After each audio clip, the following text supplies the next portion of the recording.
What's good, YouTube? It's your boy Nehemiah, aka Neo, and today we're going to be talking about the Denver Nuggets. Now, they were very active in the free agency market. They signed they signed a lot of key players that could really improve the roster, as well as trade a couple of players to kind of revamp this roster. But a couple of things that I do want to talk about is whether or not this team will look like a contender or not going into next season. So let me just pull up this roster and let's get into it. So the first things I want to talk about is their moves over the offseason.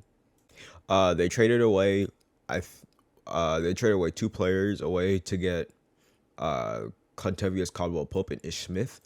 And if I'm not mistaken, it's Will Barton and the Morris brother. Well, not the brother, but the Morris person. I'm blanking on his first name, but I really like Contavious Caldwell Pope alongside Nikola Jokic. He played really good with LeBron when he was in the Lakers, so I think he'll do pretty much as good, if not a little bit better, with Nikola Jokic, as well as an underrated pickup of Bruce Brown actually to this roster. And I know that people really don't care about Bruce Brown that much, but a really good defensive piece.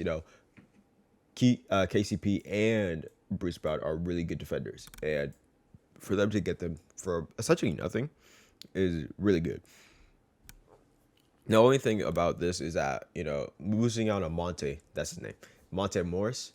I think that's a really big miss in my opinion, mostly because he was able to really be a really good backup point guard. But now that now that Jamal Murray was out while he was pretty much starting, he didn't really have as good of a role as he did previously, and you know, especially the playoffs, it did seem like he was really as good as he was. I mean, his he was really good last year actually, and this year. Never mind.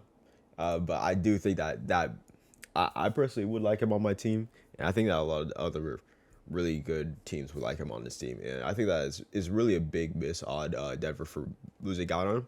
But I think that they'll bounce back from this. And I think they're getting another good defender in DeJounte Murray, or not DeJounte Murray, Jamal Murray. I don't know what's happening today. I'm just running out of words. But I think that he'll be a really good addition to this team because he's one of the better guard defenders in the league, and not only that, but he's able to just carry the ball when Jokic isn't on the floor. He's able to just do a lot of great stuff on the offensive end, and just also be a two-way player. And along with that, they have Michael Porter Jr., and that's probably the biggest wild card of this whole offseason. I've seen clips of Jamal Murray being really good, and that's the reason why I think that he'll be pretty much the same player as he was beforehand, especially since ACL injuries aren't nearly as bad as they used to be. But a guy like Michael Porter Jr. is something that we've just never seen before, and that's kind of why I'm very suspicious about whether or not he could be as effective as he's been recently, especially in his sophomore year where he was probably one of the better. No, he probably had one of the best sophomore scoring seasons of all time in terms of off ball play, and that's kind of one of the reasons why I'm kind of shook on Mark Porter's play. But if he is as good, if not like a little bit worse, or even if he does improve by a large margin, I'm not gonna lie. I think that Denver is probably a top three team in the West. Just getting his off-ball play when Nikola Jokic is on. I'm pretty sure that when him, Aaron Gordon, Nikola Jokic, and Jamal Murray are all on the floor, they have only lost like one game, and they've put up ridiculous stats. Let me check this real quick with you guys so I'm not mistaken.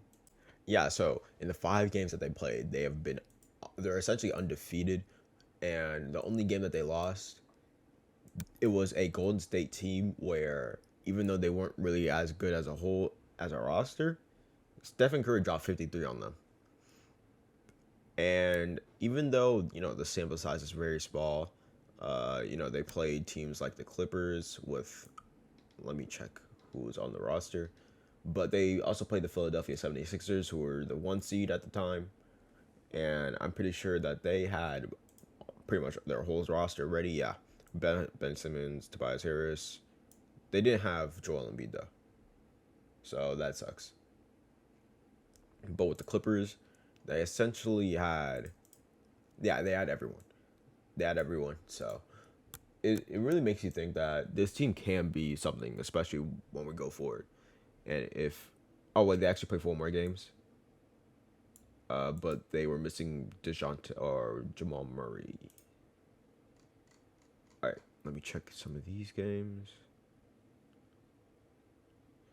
Yeah, yeah. So as a roster, they really didn't lose that much, and that's kind of why I'm really high on these guys. They have a lot of defenders now. They have a lot of players that fit better with Nikola Jokic. They have a lot of players that are just 3D, you know.